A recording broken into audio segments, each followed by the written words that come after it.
सैया से मंगनी जीरा जवाई न ले आइले मगर आइल हो मारती हनी। सैया से मंगनी जीरा जवाई न ले आइले मगर आइल हो मारती हनी। खिंच के चार चाटा कनवा हो मारती हनी। खिंच के चार चाटा कनवा हो मारती हनी।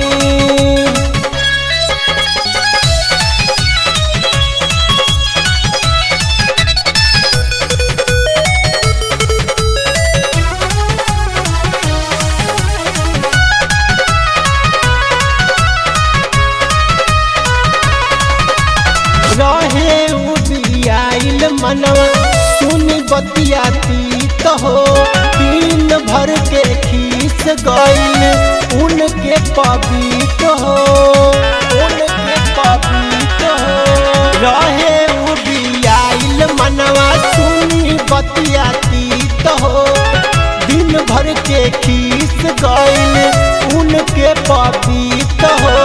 अंगना निकल के गोतिन देखली पूछली बचनवा हो काहे मरलू तू हमारा देवर के चटकनवा हो। काहे मरलू तो हमारा देवर के चटकनवा हो काहे मरलू।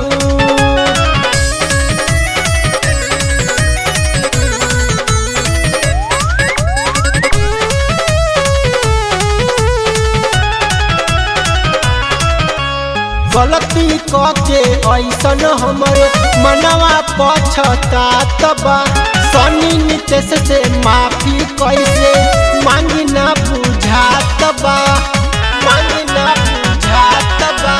गलती के ऐसन हमरो मनवा पछतात बा सनी नितेश से माफी कैसे मांगी ना बुझात बा।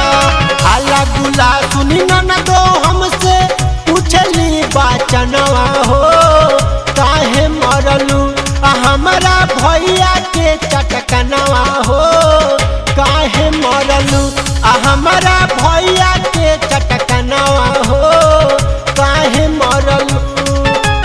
सैया से मंगनी जीरा जवाई न ले आइले मगर आइल हो मारती हनी। खिंच के चार चाटा कनवा हो मारती हनी। खिंच के